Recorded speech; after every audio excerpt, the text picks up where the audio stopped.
Yes, people, welcome back to AFTV. It's time to predict the 11 for Wednesday night's game. It's an EFL Cup, 4th round against Brighton here at the Emirates.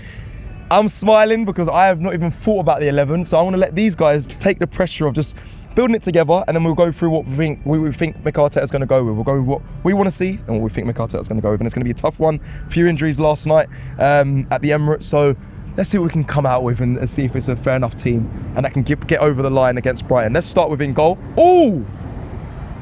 Wow. Is this a Kepa game? Yeah. It's got to be a Kepa game. I think, yeah, give him a shout. He's not looked too bad when he's played so far, yeah. Kepa in goal, yeah? Yeah, man. Premier League side though, Brighton, it's not, they're no mugs. Hey, it's the most expensive goalkeeper of all time we're talking about here, Kepa.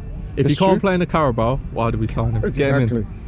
Plus, he's a good keeper. He's good, you're talking about Spanish international. I'm not denying that. I'm not conceding that fact. I really want to win this game.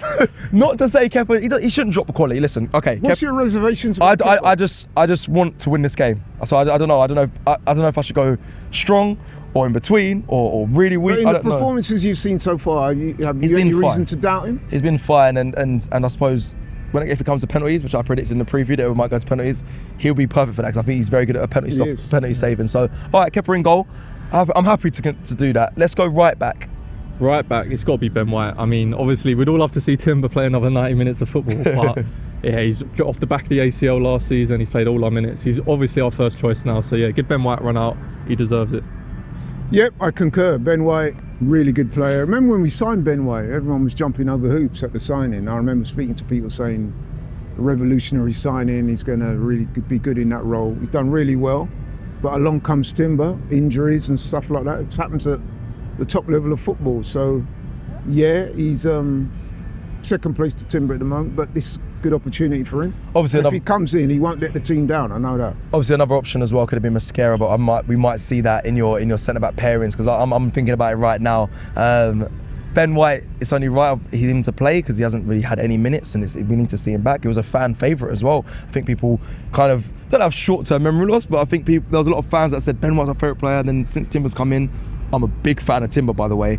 They've kind of forgotten about what Ben White can do. He has looked a bit not to the level that we know him of in the appearances that he has made, but I think that's understandable. When you're not playing week in, week out, when you come in the side, it does take there's a bit of lag. Level of adjustment. You know what I mean? There's a bit of lag. Okay, especially in the Premier League. Okay, so we all agreed to see Ben White for our 11s, put Ben White in there. Centre back pairing. Saliba went down in the game yesterday night. Did he though? Or did he just take this is it. Yeah. This is it. I was gonna lead No, when you say he went down, I mean, it's not like he picked up an injury on the pitch and had to be taken off. Well, he never came out for the second half. Didn't seem like it was tactical though. It seemed like it's weird to see Saliba come off at I'm half being time. told it's a knock, but I did think he was struggling with Mateta though. There's a couple times Mateta did turn him, and obviously they trained together at France recently. I don't know if there's any thought into that. So I mean, for my right centre back, I'm going Mosquera. I don't know about you guys. Are you looking to change? Yeah, I would go Mosquera, yeah. I mean, Mosquera came in for Saliba in the second. And no disrespect, but we hardly noticed that Saliba wasn't playing. That's how good Mosquera's been. Mosquera's at the level where if he comes in, there shouldn't be a drop at all, in my opinion, when it comes to defensive attributes. So big up Mosquera. He gets a starting berth for me as well. Obviously, we don't know what at the time of recording the severity of Saliba's injury, or if it's just a knock, or it's just a tactical thing. I've been told it was a knock. That's what I've been told. Okay. I think it'll be all right. Okay, left centre back.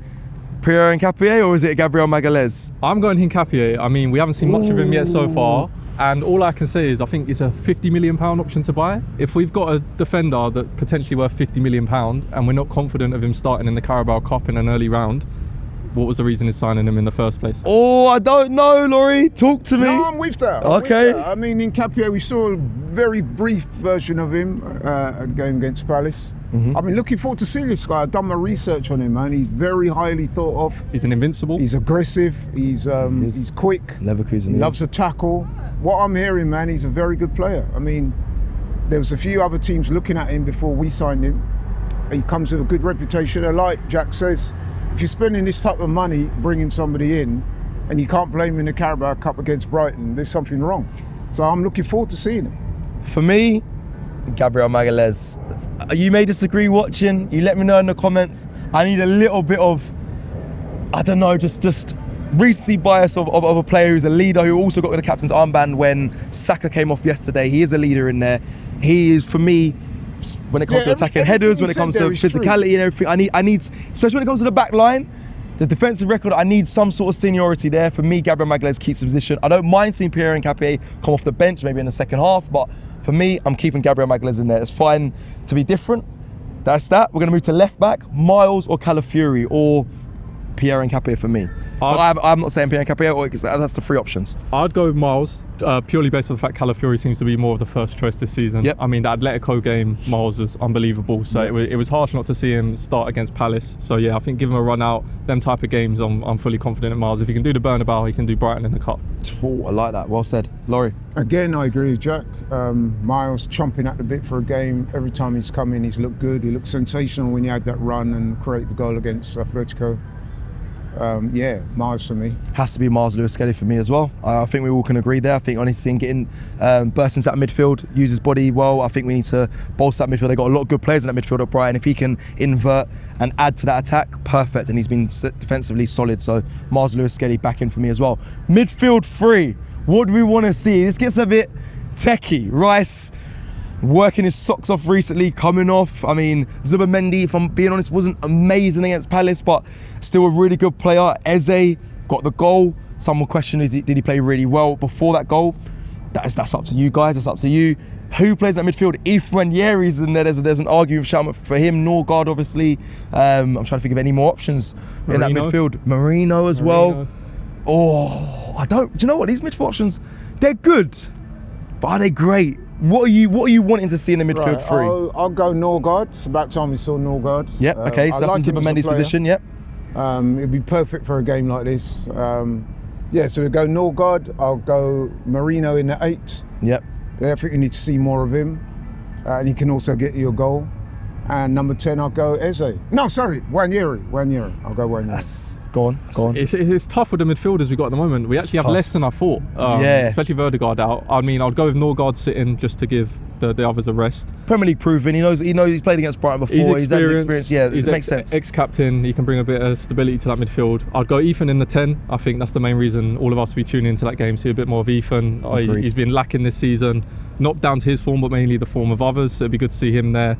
I think in that left, I want to go Marino, but I'm going to save him for a bit later. You can probably guess where I'd put him.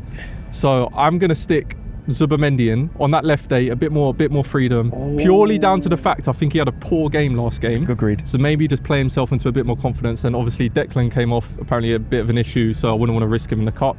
So yeah, Zubimendi, Norgard and Wanyeri. This one's tough. It's tough. Please agree. I don't know if you agree with me, people watching, listening, this one's tough. Norgard, I think you guys, we made good points for. I think he's fine to start in that 6. Ethan has to play. Yeah. He has to play. And listen, I love Bukayo, and I would maybe save him for the right wing, but no, I think we need him in the 10. He's, like you said, I'm going to be tuning into that game, wanting to watch him. Yeah. I think he gets me off my seat. So Ethan in the 10. That Rice, like, not being there is actually, it's worrying me. It shouldn't worry me because we talk about our squad depth and quality so much, but the deliveries into the box, Rice, he works hard, he covers so much ground, he's integral to a lot of our play. Can Mikel Marino and Norgard, it just doesn't sound sexy. Bit stiff, just a little bit. Sexy, does it? I'm gonna have to go Mikel Marino in there. Yeah, I wouldn't. Marino. I liked what you said. I like your points, but I'm gonna go Mikel Marino. Wow, yeah. There's quite a few of these players that are on the periphery.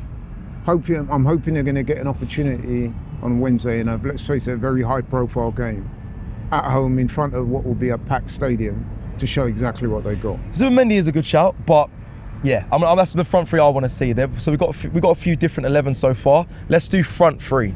Who wants to kick it off? I'll go with you, Jack. Kick it off. Because you said you got someone in there that. I'm gonna start from the left. For the left, I'm gonna go Martinelli. Obviously, he's been great off the bench recently, but it'd be good to see him get a start. Obviously, I'm not too convinced by Trossard lately anyway. Obviously, he's had a couple clutch moments, but yeah, it'd be good to see Martinelli get run out. Number 9, I'm gonna go with Mikel Marino. Might be a bit of a controversial one, but I mean, Gyökeres recently, he hasn't lit the world on fire, but he's also been playing 90 minutes sort of every 3 days. So it'd be good to see him get a rest, especially before the weekend, Burnley coming up. And then on the right, I'm going to go with the star boy, the new star boy, Max Dallman. Why not? Ooh. Why not? I think we've seen him against Premier League opposition already. Ooh, Why is he in the first team squad if we're not going to see him in the Carabao? I mean, the days of Arsenal, we would have seen him there. So yeah, Max Dowman, Mikel Merino and Martinelli. Max, let me go next. Max, how do Max. I'm dying to see Max. Is it too much against the Premier League opposition? It's fourth round, it's still early, but Max Allen, is he ready for that? I've seen him against Newcastle, I've seen him against Joe Linton, and he held his own. Exactly. You've just changed my mind. Saka, they're gonna get me. He was looking ill the last game. I know, I agree. He needs a rest. Saka, you're gonna have to hold the bench. I love you. I know I gave you a 5 in player ratings last night, but for me, Max Dowman goes in on the right. Left, Martinelli, because of the bias. Trossard coming up against his old club though. There's a factor in there. But I'm gonna go Martinelli and I'm gonna go Gyökeres up top. Just quickly. Well, actually no, let me do that. That's what I want to see. We'll go into what we think Arteta's gonna go after Laurie gives his front three. Right. We've gone right very left, random. right Yeah, to let's left. go right I'm to gonna left. stick with Saka. You are right. He didn't have one of his better games. Needs a against rest, man. Palace, and he may need a rest. I mean, I'm watching that position closely. I do think that Max Dowman has a role to play in this game, but I would still start Saka. Okay. And then if he's flagging or if he's not having a great game, we know we can go to Dowman, and he's not going to let us down in any way, shape, or form. Number 9, I'm going to stick with Gyökeres. I do think he was a little off against Palace. He may be a little jaded. I mean, of all the front players, his position in the team is the one where there is no obvious replacement at the moment. Yeah. Gyökeres he against needs a his old goal, club. even though he got the 2 Yeah, against. Gyökeres against his old club. That is a narrative as well. Yeah. Wow, well said. Yeah. So yeah, I'd go with Gyökeres. Again, I'd monitor it, see how he's doing. If things are not working out, I'd be tempted to make a change. And on the left, I agree with Jack again. I would start Martinelli. Trossard occupied the berth on Sunday. Was in and out of the game. But Martinelli, more pace, more explosivity, can finish. I'd start with him. Okay, let's do quickly what we think Mikel Arteta's going to go with. I'll give you what I think. You can stop me and say and disagree. Kepa in goal, I agree with. I think go Ben White right back. I actually think he's going to keep Gabriel Magalhaes in there personally, but and do Mosquera Magalhaes, but he might do Nketiah and Mosquera, which we discussed. Left back will probably be Miles Lewis-Skelly. I think I disagree. I think he might make the double change. Want to put both the Mosquera and I'll tell you why, because go on. there's potential injuries to both of those two. Saliba, we know, has got a knock, didn't come out for the second half against Palace, and let's be honest, Gabriel, he was a doubt for the Palace game, remember? There was a lot of talk saying he might not even play, so it would make sense to rest him. He came off the back of an injury last season as well. Obviously, he didn't have a full pre-season. There's a risk. There's a risk in every game to be injured. He's a senior player. You've just changed the goalkeeper. We've changed the fullback. Like we're so prideful of that, or proud, sorry, of that clean sheet record, and then the centre backs and the defensive record. I think you've got to have one of those senior players in there, in my opinion. That's what I think Arteta will be thinking as well. Yeah. I think he'll go Miles Lewis-Skelly left back. In the midfield, Norgard will probably start. Yeah. I actually think he's going to go Norgard. I think he's going to do what you said, Norgard, Zubimendi, and I think he's going to put Eze in that 10. And we saw against Crystal Palace, he put Martinelli on the right, Trossard came in on the left, and Gyökeres said up front. I think we might see that again. That's what I think Arteta might go with. Norgard 6. Yep. Marino 8. Eze 10. That's what I'm going. Okay, you think that's what Arteta's going to go with? I hope he plays Ranieri. I mean, I'd be very ashamed to not see Ranieri. Sorry. I said Ranieri, didn't I? But I see where Sis was coming from. I mean, switching up the midfield. Eze, obviously, great goal at the weekend, but I think he did dip in and out of the game. He's still looking to hit that perfect Palace form he had. So I wouldn't mind seeing him get some minutes in an easier competition, but I think it'd be a travesty if we don't see Ethan get some minutes after the season. I did say Ethan the first time around. No, you're spot on to mention that. I don't know why. I just think Arteta. I understand both. I just don't think. I don't know what it is. Ethan will play. I just feel like he won't start. I feel like he's going to go air of caution. We'll take it quite seriously. So won't make wholesale changes. But that's what I think Arteta's going to go with. And I am slightly concerned and somewhat mystified as to how comes Ranieri's not had more minutes this season. I think a lot of fans are. Are you able to shed any light on this, you guys? No one knows. I think Wednesday will be very telling. But yeah, we'll have to find out come Wednesday night. That is it for the Picks 11 of what we want to see. Let us know who you agree with. What do you want to see, actually? Not even who you agree with. What do you want to see in that starting 11 come Wednesday night? And let's hope Arsenal do get a win. I didn't have you, Jack, on the preview, so give me your score prediction quickly. 2-0 Arsenal.